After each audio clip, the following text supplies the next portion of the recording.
12th month. This is our 12th month of doing virtual meetings. So thank you everyone for kind of hanging in there.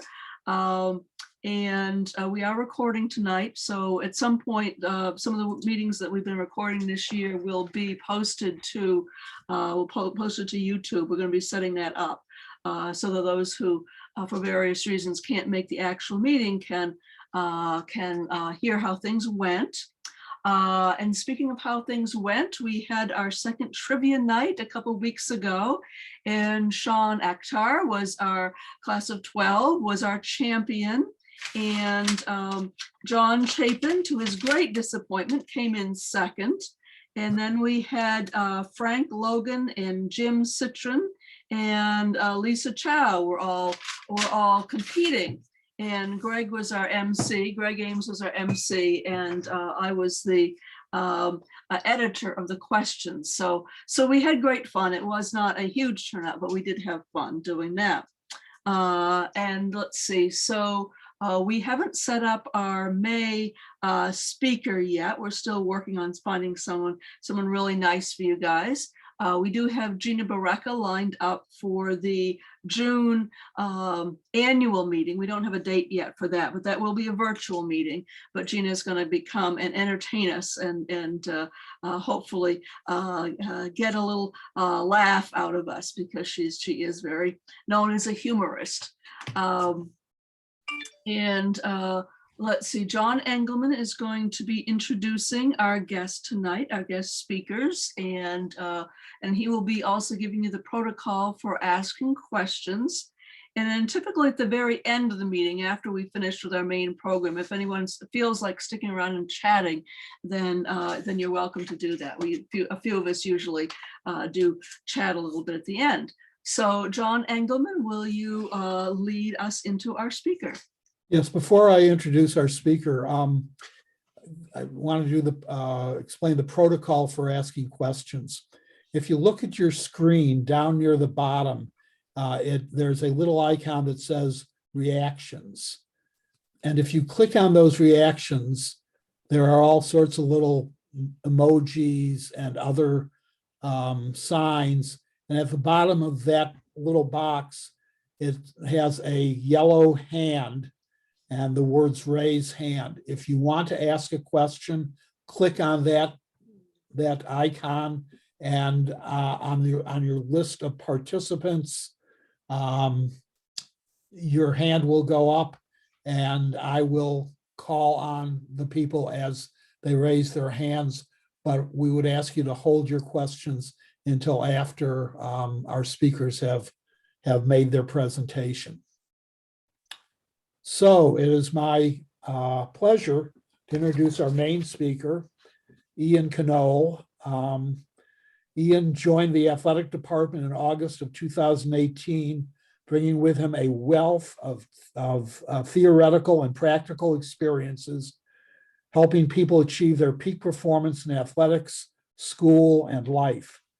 He spent over a decade studying human performance while earning a bachelor's degree in psychology and exercise science, 2 master's degrees in kinesiology and community counseling, and a PhD in sport and exercise psychology.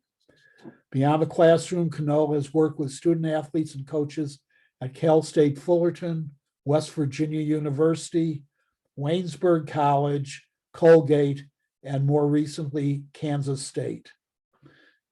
With that, I'll turn it over to Ian. He has brought with him 2 student athletes who will talk about their experience with the DP2 program. So Ian, take it away.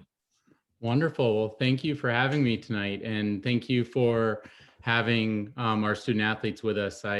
After that bio introduction, I realized I should have done a more extensive introduction for both Sara and Taurus, because their bios could, I think, exceed mine already.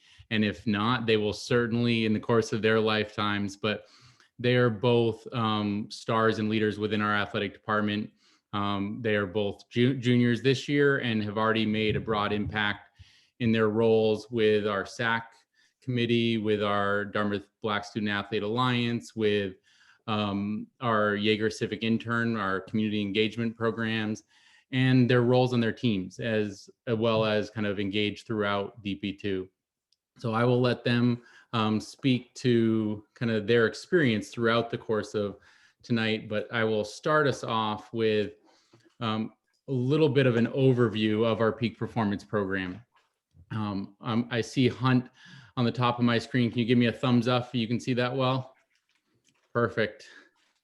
And so DP2, as Barry Harwick knows exceptionally well, and Hunt as well in many of our discussions, is our holistic student athlete development program. And so this was the brainchild of Harry Sheehy to put our support services under one umbrella and to break down the silos that exist at so many institutions that have services that support student athletes. And I love using these two quotes that I'll share with you as an initial introduction, because I think Abby really speaks to what we seek to do with DP2, which is provide all opportunities for our student athletes to reach their potential. How can we surround them with the resources and support that they can leave Dartmouth knowing that they had everything at their fingertips that would allow them to feel supported and engaged in becoming the best version of themselves? You know, we talk about student athletes, and as we all know, our Dartmouth student athletes are far more than just student and athlete. So that little hyphen in the middle, or everything on both sides, really represents extremely well-rounded human beings, engaged citizens, and great people. And so we really want to be able to highlight that in our work with DP2, and to be able to embrace that and learn who they are beyond their sport and their academics, but allow them to flourish in their time at Dartmouth. One of Hunt's classmates, Fritz Corrigan, uses one of my favorite quotes in the support of DP2, which is to give every Dartmouth student athlete an unfair competitive advantage in life. And I certainly hope that our student athletes leave here, whether that's compared to their Ivy counterparts or anyone across our nation, feeling like that they have a leg up, and that the skills that they've built as a Dartmouth student athlete are preparing them for life after Dartmouth, whether that is entering into a new work environment or into sport after Dartmouth, or any number of hybrids and variations of those two. So when I think about peak performance at Dartmouth, I think about what we're all about, but I think about the people who do it more than anything. And so I'm not going to go in depth into all of the people who touch our student athletes today, but many of these individuals will be discussed by both Taurus and Sara as they speak to kind of the various experiences they've had with DP2 and the DP2 staff members. But this is our core team of DP2 staff members that represent the 9 service areas that I'll be showing you in a minute. But as you see in kind of the box down in the bottom right of my screen here, is that we also have a wide variety of expanded team members. And so we try to work collaboratively as a unit, but then communicatively across campus and across so many different areas to make sure that our student athletes are connected and supported. So within the sports medicine staff, led by Ben Schuler and our core team, we have 12 certified athletic trainers and a certified athletic trainer who's actually transitioned to become the office manager, which is incredibly vital, the depth of understanding there and orchestrating that whole shop. And then we have a fantastic strength and conditioning team that we're really excited about this unit. And they are as well-rounded of strength coaches as any group that I've met. And I say that with a lot of pride, because just like we want our student athletes to be whole people and be more than just their sport, I think it's easy to have strength coaches who are just strength coaches. That is their identity. It's what they live, eat, sleep, and breathe. And we have strength coaches who are so committed to our student athletes, but who are really broadly supportive of them growing to become a whole person and supporting their mental health, supporting their sport nutrition, supporting their academic and career engagement, and being able to relate at a human level. And it's much more than just pushing weight. It's about actually creating resilient athletes who are healthier, less likely to become injured, and have great habits to carry with them for a lifetime after sport. So with that, I come kind of to our mission, which is that support of the whole student athlete, this holistic development for all of our varsity student athletes and teams in their pursuit of comprehensive excellence. And I think that's something that we see the athletes who come to Dartmouth, choosing Dartmouth because they get to pursue the best version of themselves in many areas, and they get to build the skills, habits, and support network to pursue these skills in various areas as well. And so this comes to where we kind of surround them with the support services and the individuals that I mentioned to be able to help them achieve that potential, help them pursue comprehensive excellence in the various areas. And what Sara, Taurus, and I will do is we'll kind of bounce around the horn, and I'll ask them about these various experiences and about their experiences with kind of the DP2 support staff and kind of working through this in their lived experience as a student athlete at Dartmouth. But before I ask kind of the first question here, I want to kind of base this in this idea, the foundation being collaborative support. One of the things we all love about Dartmouth is the community and the people. And I think it's a shame on us if we don't utilize that to make a difference in the lives of our student athletes. And I think that is our competitive advantage, our ability to be more connected, to out-team anyone that we may compete against. And I think our staff need to be the models and leading that. And so our foundation is collaborative support, and our North Star is inclusive excellence. And that's creating great teams where everybody can thrive and thrive together in an environment that allows us to do that. So without kind of further diving down this, I want to bring us back out and let both Taurus and Sara introduce themselves a little bit more as we kind of ask the first question directed toward each of them. And I'll start with Taurus. So could you begin giving us a little bit more of your background and where you're coming from in California, some of your experience here, but then jump into the impact that the academic support at Dartmouth has made in your first 3 years on this campus? Most definitely. So hello, everyone. I'm Taurus. I'm a junior here at Dartmouth. I'm majoring in psychology, and I'm minoring in sociology. There's like a subcategory there called markets management and economy. That's what I'm getting my minor in. I'm from North County, San Diego, California, and Dartmouth was actually the only Ivy League to really recruit me hard. So I was super excited about that, especially when they started calling. And now every time we get to conference play, it's always fun playing other teams just to kind of prove myself and show that I deserve to be in this league. I'm part of a lot of clubs here on campus. My first 2 years, I was kind of trying to just find my way, acclimate myself. And my sophomore year, my coach actually tapped me to be a part of SAC, which is our student athlete committee. And then my junior year, I wanted to kind of dive deeper into the school and get more involved. And so I took on a bigger role with SAC and then joined a lot of other various clubs. And so that's been fun. I've gotten to meet a lot of people. Obviously, the pandemic kind of took away a large social impact from the school, but through the clubs, I've gotten to meet a lot of people. So it's been fun. And then just in terms of academic support, I'm not sure if you guys remember seeing her picture up there, but Lindsay Osler is I think she leads, right, DP2 academics. Yeah, so she's the one who kind of helps all the student athletes navigate anything to do with schooling. And so I work closely with her. I kind of ran into some problems with my major and trying to declare that and setting up my major plan and my minor. And so she kind of walked me through that whole process.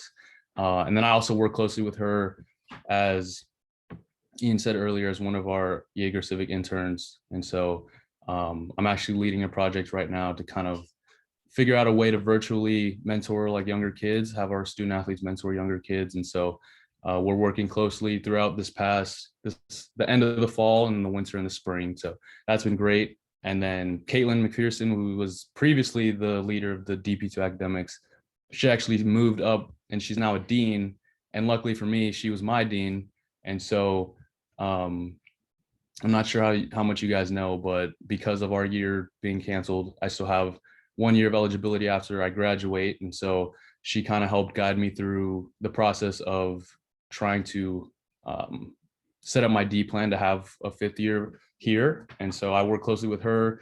She was also the person I met when I came on my visit. So she's just been a big help ever since I got to Dartmouth. So yeah, that's really very broad with some details, but yeah, that's kind of how DP2's helped me out big time with academic support. Great, thank you, Taurus. And Sara, I'll kick it over to you next. And I know both of you have had a lot of career engagement with our DP2 Career Services and through CPD on campus.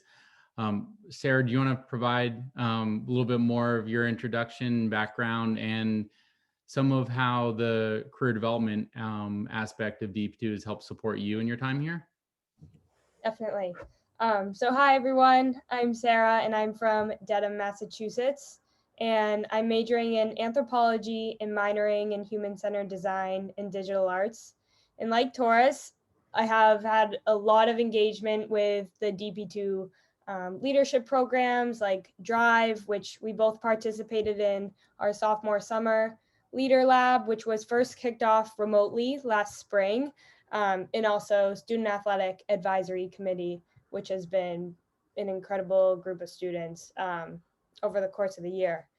And in other programs and clubs that I'm a part of, I'm a teaching assistant for a computer science course, and that's been right now and also in the winter. And I'm also a design mentor in the Dartmouth Applied Learning and Innovation Lab, which is a small innovation lab where students work with startups in the area and create digital solutions for them. So in terms of career development, Jen Chucks has been huge in getting me to the internships and places that I've aspired to be. So in response to the pandemic, my D plan took kind of a big shift. I ended up taking my winter and spring terms off, which is right now.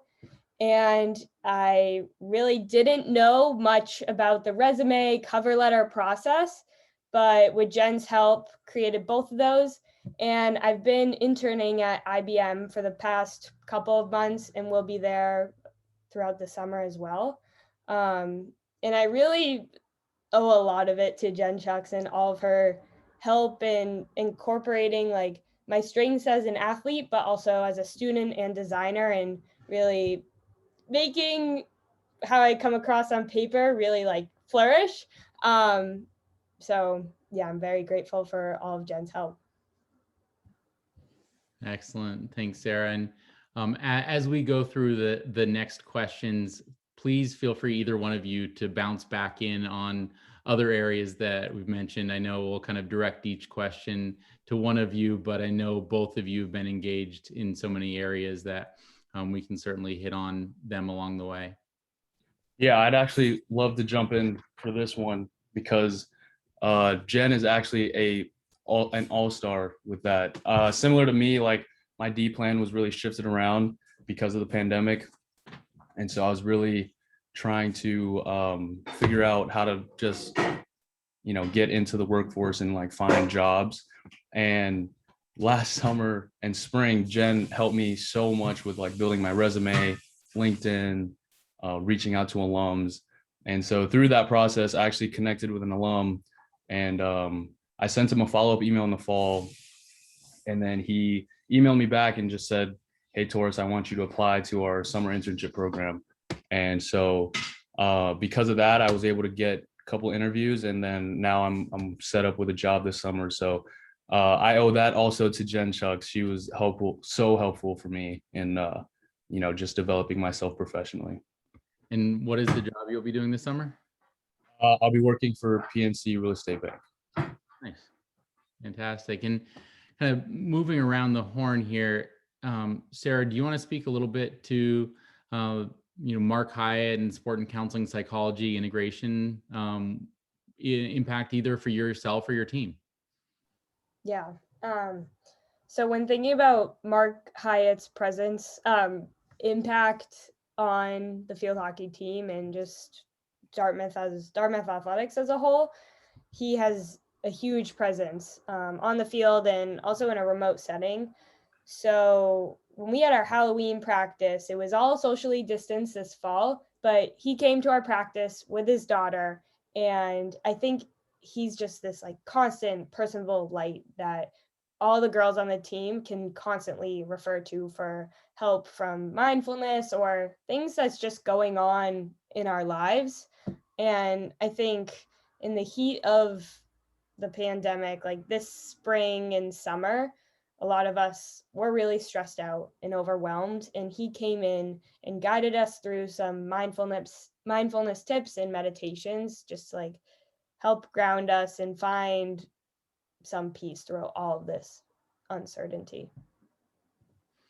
Great, thank you. And I think it's something that, given my background in sports psychology and mental training, I'm obviously significantly biased here, but I think between Mark, myself, and Stephen Gonzalez, I think DP2 is set up to actually do sports psychology and mental performance work better than any institution that I've seen out there. I think there are a few different models that have a couple more staff members, but very few that have more than one in our nation, period. So I really think we have a great opportunity to be able to really provide a high level of support here for our student athletes in those areas. So Taurus, do you want to jump in on sport nutrition? And, given the fact that the fueling station is located directly across from your locker room, I feel like you have a unique opportunity to engage there compared to some of our teams that travel over to Barrie to be able to access, snacks between classes and et cetera as well.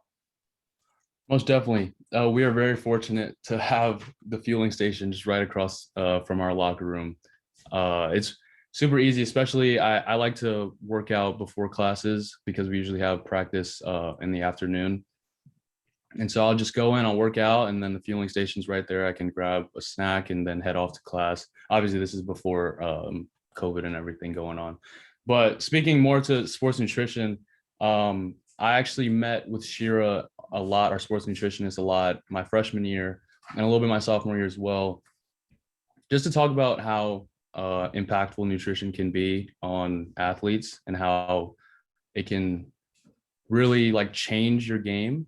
And I feel like I knew it had an impact, but I didn't really know how big of an impact it has. And that like I'm meaning hydration and like eating properly and like the right amounts before games, and even sleeping a lot, like that helps you out big time, right? And so I met with her a lot, one-on-one meetings, and like we would go over body fat percentage and like just everything, how much I should be drinking water, and just all these facts that they're small simple things that I have control over that I can do, but they're also everything off of the basketball court. And so I think that those, or what I just said, like sleeping, hydration, and eating right, like those are three things that you can definitely control that can have a huge impact on your game. And so she really like shed light to that and like educated me a lot. And then also she would come to a lot of our teams like practices and lifts, and she would just ask us facts and we had to answer that. She would split us up in two teams and answer them. So it got our competitive juices going a little bit as well. But yeah, she's been great. And the fueling, like I said, fueling station's awesome. We're very fortunate that other teams have to walk all the way over there, but we got it right next to us. So yeah. Excellent. And Sara, you had already mentioned leadership and mental performance a little bit in terms of the DRIVE program and Leader Lab. Taurus, do you want to touch a little bit more on kind of the aspects of leadership and mental performance that you and your team have been engaged in since you've been here? Definitely. So like Sara said, I think last spring it was, we both were in Leader Lab, which I think it was the first one that Stephen ran. And it just Well, first of all, it was great because I got to see so many student athletes in my class and maybe the class above, just all kind of meeting on Zoom. And it was nice seeing everyone, and we were chatting each other, but also obviously, paying attention to what Steven had to say. And it was great. He brought in a lot of speakers, like professional athletes that he knows, and they would just speak to us. And it was easy to relate to them because a lot of them are like who we aspire to be, and a lot of them were us just a couple years ago. And then the same thing with the drive program this past summer was awesome. I'm sure I think Sarah was in it. Yeah. And so we got the same thing. He brought in a lot of different professional athletes as well, or just professionals, and really just spoke to how we can be better leaders. And I think it was especially cool, especially the Leader Lab, was seeing the different athletes that were on the call, different leaders in their sports, but also, how do I want to word this? We all play different sports, obviously, but as leaders of our teams, we all go through very similar things. And so that was awesome to see. And it was great getting advice from Steven on how to attack those problems and kind of resolve things on our team. And then I've met with Steven a lot one-on-one just to talk about like what was talked about earlier, like the mental side of sports. And sometimes I'll be working out with my coach and he'll just walk in and like, he'll make me do something and then like shoot some hoops, and he'll throw me off, and like he gets a kick out of it because he's playing with my head. But yeah, it's been great working with Steven. So he's awesome. Yeah, I think that's great. And I'll drop in the link, kind of the Peak Magazine articles. Actually, I think there's one that touches on Leader Lab. Were both of you interviewed for that one? Yep, I think so. We keep tapping back in when we have such engaged superstars in our department. So I thought they were both in that one. And then we just had the new edition come out last week. And so there's a great Q&A kicking it off with Peter Roby and several other stories. So there is the link for everyone to be able to check out on your own time as well. But I know both of you are highly engaged in strength and conditioning, as all of our programs are. Sara, do you want to talk a little bit both about kind of the role that's played with your team, but also even the hybrid engagement during the pandemic when you haven't been on campus the whole time? Definitely. So the field hockey team strength and conditioning coach is Skylar Harding, and I can genuinely say that I haven't encountered a strength and conditioning coach or program as strong as Dartmouth's. And I mean, I think Taurus and I have probably both gone through a bunch of trainers and conditioning programs, but one thing that I think is really unique about Dartmouth's is how the trainers really care about like the holistic athlete, as we're talking about DP2's mission. Everything is done with such purpose, where it's not like we're going into the weight room and maxing out on the heaviest weight possible every single day. There's a method behind everything.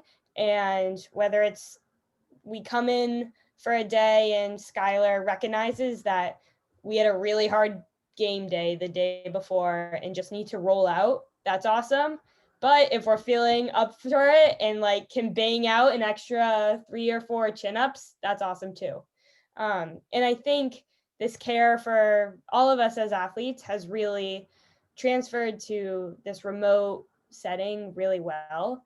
So we all have this app called Team Builder, where we can see all of our lifts on an iPhone app. And I think it's a great way just to, first, we track our just like a check-in with how we're feeling in terms of recovery, sleep, and stress. And then we get brought to our lift and we log all our numbers in this app, can see our history in the app, and even throughout when everything got moved to our homes and quarantining, DP2 got really creative with the lifts, where sometimes we are being asked to like front squat rocks or like random household objects, but I think it just shows how committed the coaches are, and we all feel it. And yeah, the strength and conditioning program is one of my favorite parts about being an athlete at Dartmouth. And you can certainly hear it when you walk by Florin during most days when lifts are going on, the windows are open, the music is bumping, and there's great energy in there. But, even at the start of the pandemic, seeing kind of the social media posts of, players doing push-ups with little siblings on their backs, or, pushing cars or doing sprints down the road, things of that nature. I think it's certainly been a year of creativity from that standpoint. So Taurus, feel free to kind of touch on either, strength and conditioning components for yourself too, but do you want to talk a little bit about the sports medicine integration with your team? Most definitely. Just to add on real quick, yes, Florin is awesome. And it's super cool when we come in and we see like maybe field hockey's there lifting, or, the hockey team or baseball is there. And I think that our student athlete community is like pretty tight. And so you just see like your fellow student athletes going hard at lift, and then everybody just gives each other energy, and it's super, super fun. And then, sorry, did you say sports medicine? Yes. Yep. For sure. So my freshman year, actually still a little bit now, but my freshman year, I had really, really bad knees, very typical for basketball players. And I was always hanging out in the training room, and our trainer was big time. Like, he was there whenever I needed it. And he just helped me do a lot of, like, I don't want to say workouts, but like a lot of things that I could do to help, strengthen the tendons in my knees or whatever I needed. Treatment. He was there before practice, after practice, before games, after games. And he's just awesome. Like, his name's Chad. He's great to talk to. And we just talk about everything from school to sports and whatever. Even away games, like after a game, he would come and get me sometimes, like, hey, put some ice on your knees. He had like a portable stim. And so I would do that in the hotel rooms. He had a Theragun. And so he just made sure he really takes care of all of our athletes. And so, yeah, I mean, even until now, like in the summer when I was back home, I like rolled my ankle, and I just texted him, and he got back to me within like 2 minutes and was telling me some things that he thinks I should do. And yeah, he's just been great. He just had a kid, and so he FaceTimed me once out of nowhere and was introducing me to him. And so I say that just to say, like, that's how close like the relationship is. And like, he's not really just our trainer, but like he's also kind of like a mentor figure and like a friend of the basketball team. So, and I think all the trainers like that. Even Ben sometimes drives around campus and like he'll just like honk at me when I'm walking by and stuff. So it's a great culture there. Excellent. And the last two kind of service areas that we'll touch on are the two that don't have an immediate staff. It's more of a hodgepodge of resources, opportunities to support our student athletes. And so when we look at integrative health and wellness, this is several programs that we collaborate with our wellness center on campus for, as well as kind of elements of alcohol education, bystander intervention, sport massage when we're in competitive seasons and non-COVID times, and other elements there. So Sara, do you want to kick that off and kind of speak to, one of the, I think, core elements of that is we have kind of an annual bystander intervention training that we do with each team? For sure. So our bystander intervention workshop always happens in our preseason. So that's like the first few weeks that everyone's getting to campus in mid-August, because we're a fall sport.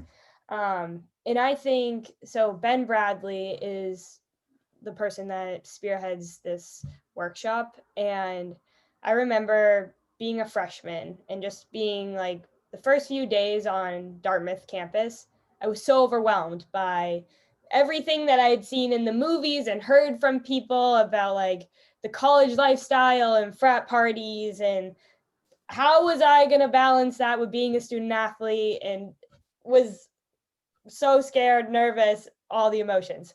And I think going through this workshop provided this vulnerable space with my teammates before any of these fears even had the chance to trickle in, because we were asking the deep questions, like, what do you do if you start to notice one of your friends is really stressed out, not acting like themselves? How do you address that? And I think going through these different scenarios as athletes, we're leaders on campus, and knowing how to recognize, like, if you're in a situation that might not be the safest, how do you intervene? And I think having these stepping stones right off the bat from the moment we stepped on campus created more confidence with us all, not only as athletes, but as people, and helps the Dartmouth community as a whole as well. Great, thank you. I think it's really well said, Sarah. And to kind of finish off our circle here, Taurus, the sports science and kind of technology aspect varies sport to sport because the sport demands are very different. And this is often where we'll kind of have experimental kind of technology. We have a couple alumni who work for a company, Halo, who does a neural stimulation. And so it's actually a headset that's priming the body for motor movement. And so we'll do these one-off things, but then there's also more integrated pieces like GPS or heart rate tracking.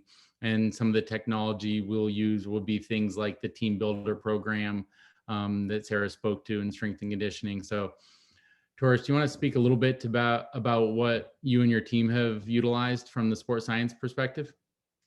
Most definitely. So first thing, my freshman year, I don't remember what the headset's called. Yep, that was Halo. Okay. Oh, there we go. Yeah, I just remember I got a text from my coach once, and he said, "Hey, can you come in early, like to work out?" I was like, "Yeah, of course, sure." And so we go in, and like he gives me this like weird thing, and I put it on my head, and we did all like left-handed ball handling drills, left-handed finishing drills, and yeah, I didn't know exactly what it was for, and then he told me after, like, yeah, it's supposed to kind of like, I don't know exactly how to word it, but basically what he was telling me was like, hey, we're gonna get your left hand activated, and like you're supposed to feel like you're better at it. And I did. It was great. It was a super cool experience doing that. And then in our gym we have like these cameras, and so like normal film is like, I don't know how to explain normal film, but our cameras, like they get different angles of each court. So we have 3 courts, and then there's just so many different cameras. And so you can see it from like a top down view, you can see it from a side view. And so if a coach says something, you can't lie because the film's gonna, tell the whole story there. So yeah, but it's great because like we can also break a lot of things down, and it's really helpful for games. And then Ian kind of mentioned earlier, but we also have the heart rate monitors that we wear during every game in practice. And so kind of like, Sarah spoke to it a little bit earlier, but our coaches look at that. And so like, say we are going into lift, our strength coach is Coach K.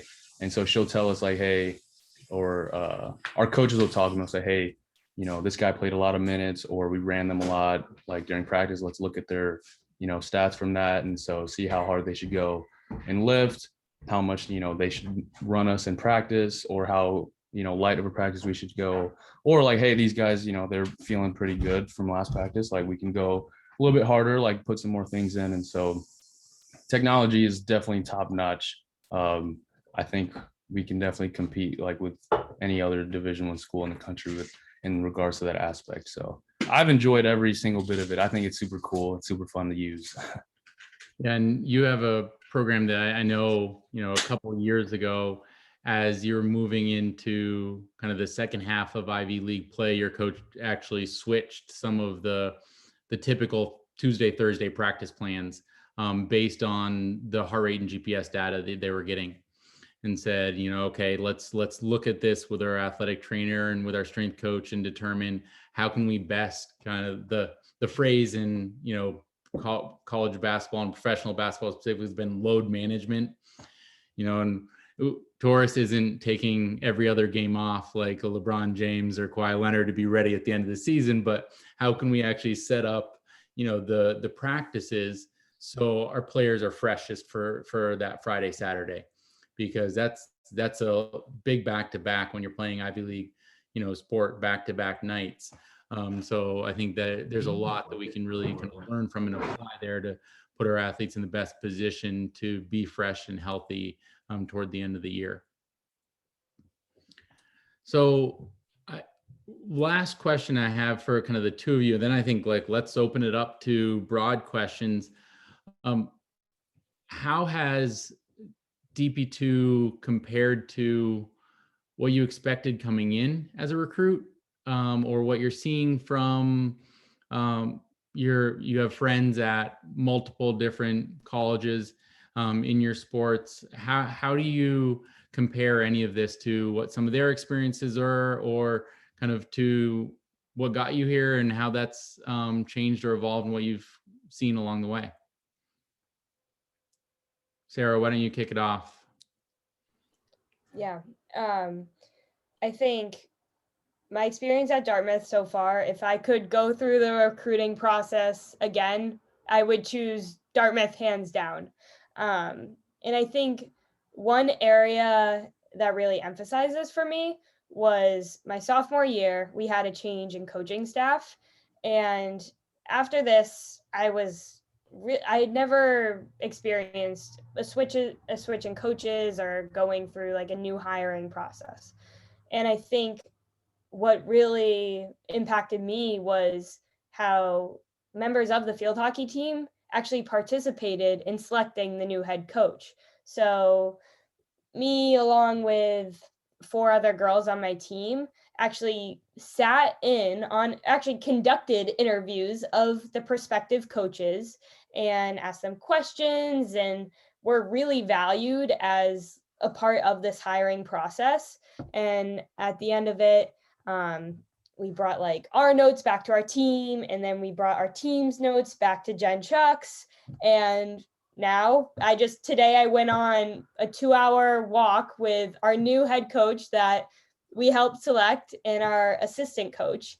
And I think this relationship between coaches and athletes and everyone in DP2 speaks to the strength of Dartmouth that other people at other Ivies or ACC schools don't have the same opportunity or experience. So I think it's a privilege, and I'm really grateful for it. Hey, thank you. Taurus, why don't you take us home? Definitely. I think we actually had a very similar experience. So I want to say sophomore year as well. I think my freshman year, we had a coach. He got a different job, and our head coach texted in the group chat, and he said like, "Hey guys, we're interviewing a guy.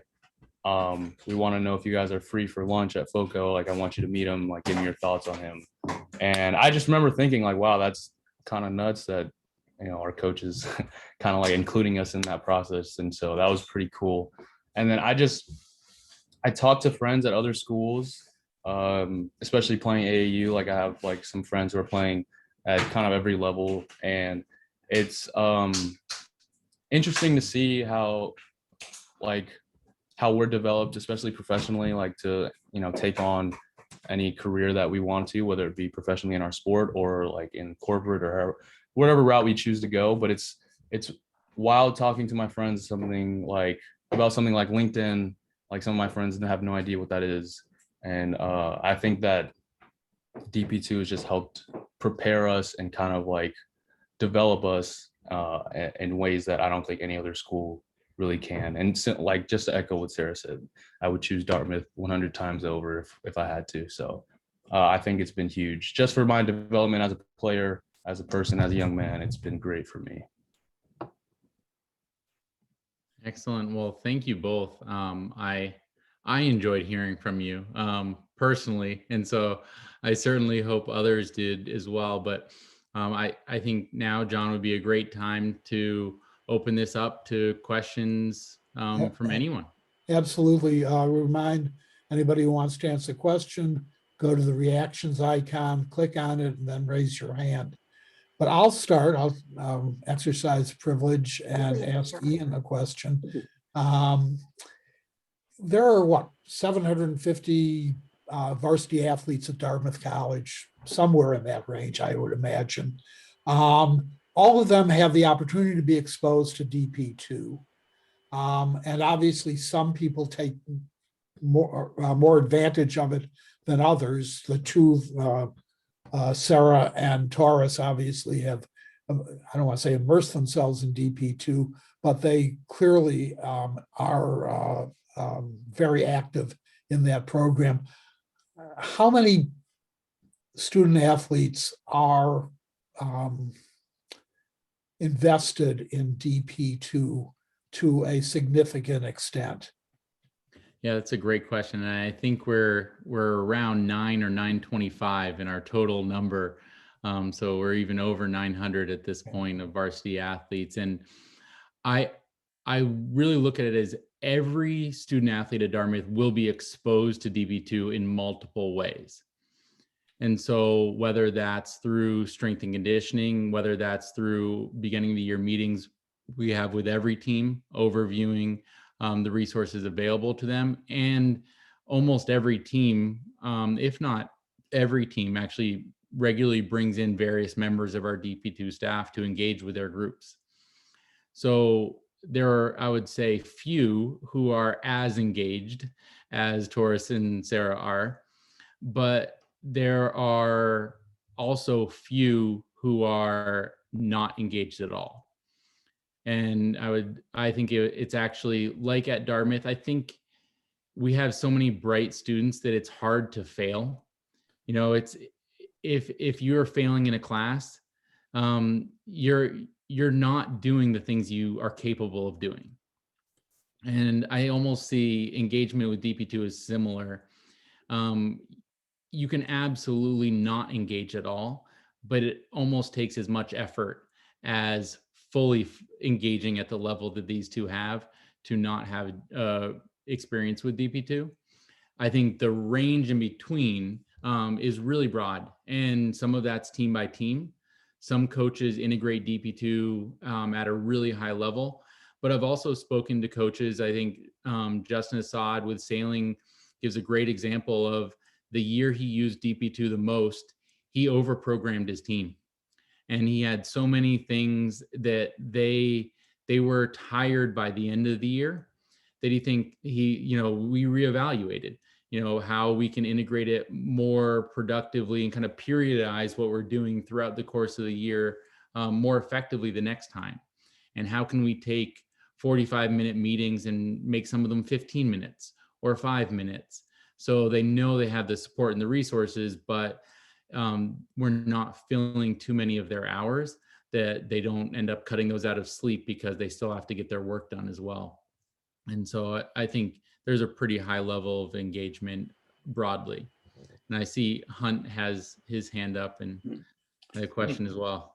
Well, a good presentation, Ian, and Sara and Taurus, terrific comments. We really appreciated it.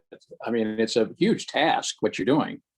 Of course, as an alumni, we want to see the wins go up on the scoreboard. But of course, it's not just that.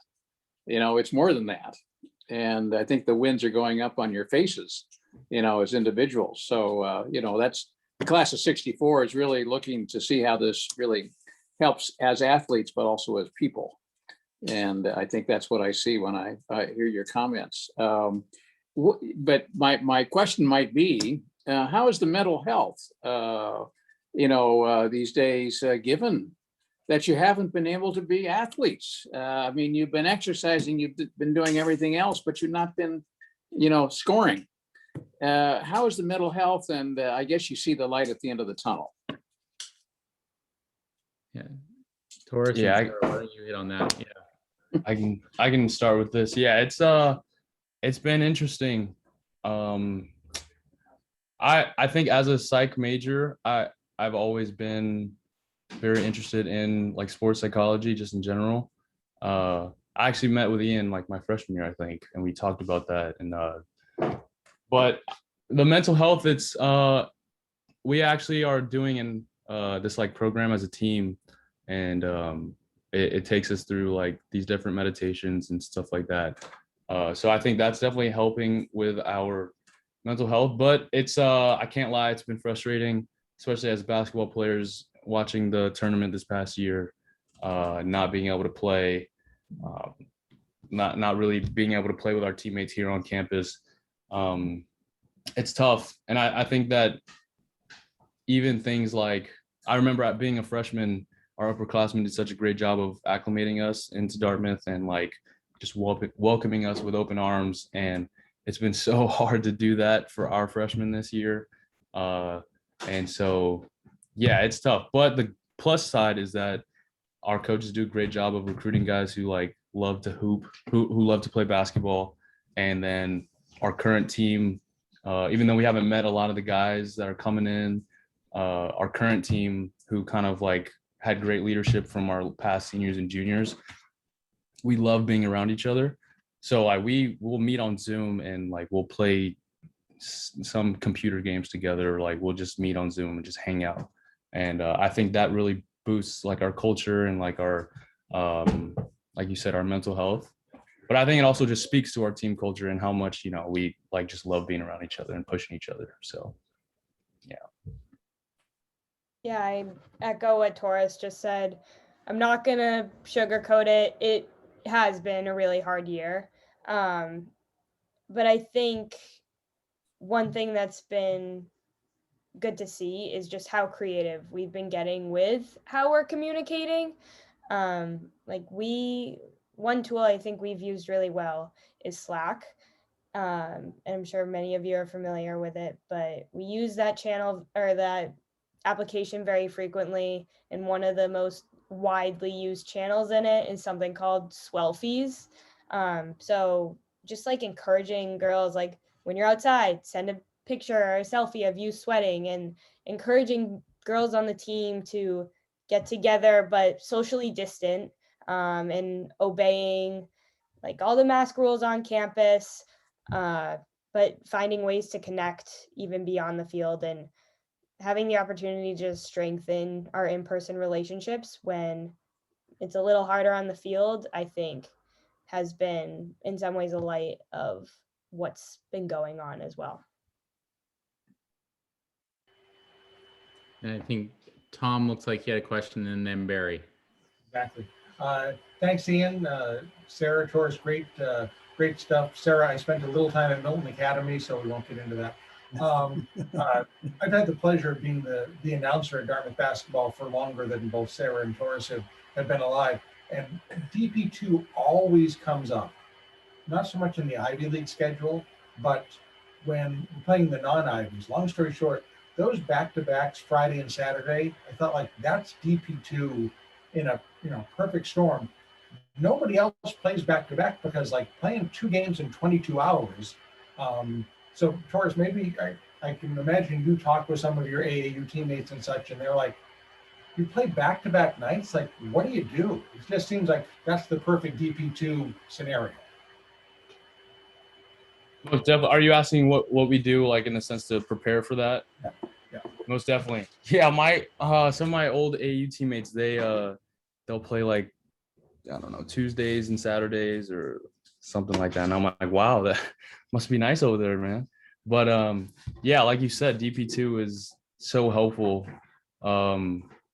Like I don't know even how to explain it. Like there's so many. I'll go see Chad and I'll like get some treatment, and then the next morning he's like, hey Taurus, I'll be here at 11. Let's come in before shoot around, and then stay after shoot around as well. Our coaches do a great job of feeding us. Sometimes like they have to tell guys like, hey man, go eat some food, make sure you're ready to go. But yeah, I think just remembering kind of like we are in a league where that's what we do. And so you just got to be a responsible athlete and make sure you take care of what you need to take care of. But like you said, DP2 is awesome. So we have so many things that we can do to help us prepare for that. And then like Ian said earlier, our coaches did a great job of kind of making those adjustments. And so like Mondays like will be our toughest day of the week. And then like it just kind of gets lighter from there. Like Tuesday will be I think Tuesday he made like a walkthrough day. So it was like we're going to come in, we're going to warm up, like shoot a little bit, and then we're just going to walk through all of our plays. Or not necessarily walk through, but like jog through and just do us, like no contact. And that was huge. Yeah. So then we're going into Friday and Saturday feeling really good about ourselves. So yeah. Towards saying that, prior to DP2, like, did you understand that, gee, what I eat on Tuesday night and how I sleep on Tuesday and Wednesday, like, that's going to make a difference on the fourth quarter on Saturday night? You know what? I didn't. And I actually like used to just kind of like not even thinking about it, but I would just be like, oh, I'm not that hungry. And like, I would miss meals. And like, I would be like, oh, especially in high school, I was like, oh, I'm 17, 18. Like, I can go to bed a little bit late. Like, I don't want to stay up on my phone or something. And so, like I said, after meeting with Shira, she's like, hey, dude, you got to stop doing that. And like, it'll help you out big time. And so just eating more, especially coming from, I don't know how familiar you guys are with high school and AAU basketball, but like the schedule, I think high school basketball starts, like you start training in September, the season ends in March, and then AAU starts like the end of March and it goes to August, and you have like 2 weeks in August for a break, and then you go right back into high school. And so I was always like, man, why am I so tired all the time? Oh gosh. And so just learning about rest, learning about nutrition, hydration, like it's been huge having all those, all that knowledge now to help me be a better athlete. So. And that's something that I look at as when we are in Ivy competition can be our advantage. I think we have really resilient student athletes who also, if we surround them with the knowledge and the resources to be able to recover really well, they can put that into action. And if we can do that better, just like if there is snow during a cross country race, I have my money on the athletes Barry coached compared to some of our city peers, for example, because I think we get a resilient person who chooses Dartmouth.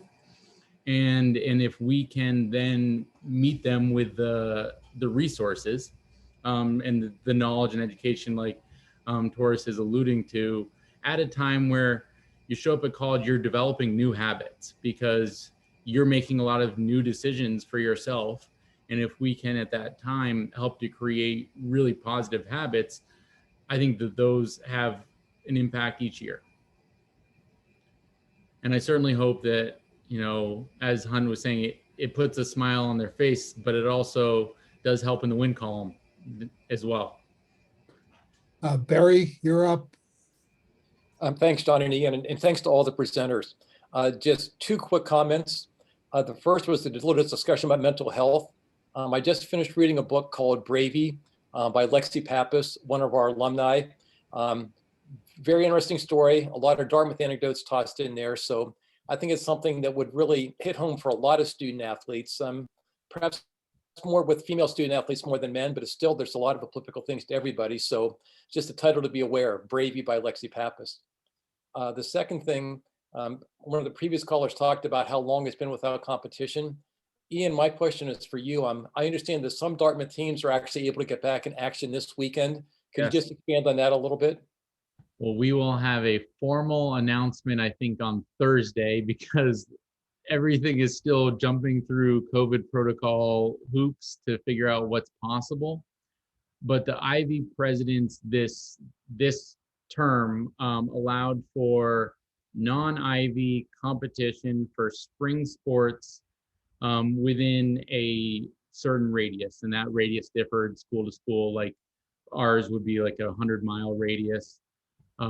As the crow flies, not based on which mountains you would have to drive around or through. So as of right now, they're all, we're hoping to stream many of them, though some of those resources will be a little strapped with COVID protocols as well. And we're hoping to actually have softball at UMass, have track and field at UNH, and have home men's and women's tennis matches this weekend. There are possible men's and women lacrosse games in the next week as well. And so those are the first few on the radar. I know rowing has a few things queued up. I'm both sides.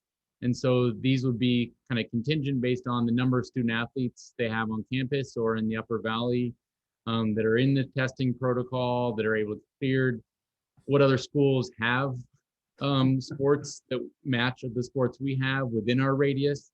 So it has been 4 weeks of ultimate scrambling for our coaches, trying to find anyone who they could play, especially to make sure for our spring sports who lost their seasons last year, that their seniors get to have a chance to go out with a game and some recognition. And, it's not going to be like a full season. Some teams will be able to have multiple competitions, I think. It took us a month and a half to find a bus that would be able to take anyone anywhere, because even scheduling buses like we normally do has been a challenge. So there is expectation that we will be competing in a few sports this weekend. And the fact that we have to figure out on a Thursday when we can even announce projections that we will be kind of shows to how so much of this is kind of ongoing, and each school is working with the other schools' COVID protocols and with several layers of guidance. But what I am really confident in is that each of the competitions are going to be done really safely.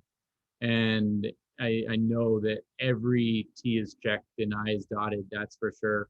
We have a fantastic COVID task force and within athletics, and they're working with the college task force to make sure that we're working so hard to give our athletes every opportunity they can, because it's been so tough not to have sport. That's for sure. And so when it touches on mental health, when it touches on enjoyment of your Dartmouth experience, all of the above, I think being able to play with your team is huge. There will still be athletes in all of those teams that won't be able to be at Dartmouth because they're not enrolled in the spring term. They're not in the Upper Valley, and we aren't going to be able to bring them here for those competitions and anything of that nature, but we will be able to engage in some competitions, and we'll be starting to announce that I think every Thursday on the Dartmouth Sports website. For the next few weeks, there should be updates that are occurring. That could change tomorrow, but that's the news as of today. Any other questions for Ian or Sara or Taurus? Ian, just one note. I see Mike Gonerman is on the call, and with this having been Boston Marathon week, Mike, I'm just curious, how many Boston Marathons have you run? He's gonna have to unmute. Unmute, Mike. Maybe Barry can tell us. Oh, now you can hear me. Mike is at. Well, I've done a few. I've run 11 Boston Marathons, and I wish I could run another one, but not this year. Well, isn't the actual marathon is in this fall, isn't it? Well, this fall, but John, I'm not in condition to do it. Okay. Well, things change as you get a little older. yeah, I've noticed that. Jinya, you have a question. Unmute yourself. Okay. I have a comment. I'm representing the great class of 1942. And 2 years ago, one member of that class shuffled, as he says, across the finish line of the New York Marathon. Remarkable. And I asked him if he was going to do it again. And he said, you know what? I think since I'm about to become 100, I guess I'm not going to, but at least I've done it a number of times. So there you are. That's terrific. That totally speaks to the resiliency we talked about in terms of people who come to Dartmouth, right? You're right. Exactly. Awesome. You're never too old. Well, I want to thank Ian and Sara and Taurus. You guys have been terrific, and you've made us really proud of Dartmouth Athletics and the DP2 program. And I wish you all the best of luck in the coming years, both as student athletes, retired student athletes, and however your careers may proceed. Yeah, With that, I and- guess, yeah, John, I was also going to say that once you do graduate in a couple of years, then there's a whole range of alumni activities and things that you can get involved in. And it's a great way to, if you move to a new area for a job, it's a great way to meet people and network. So just to put in a little plug for the alumni. right.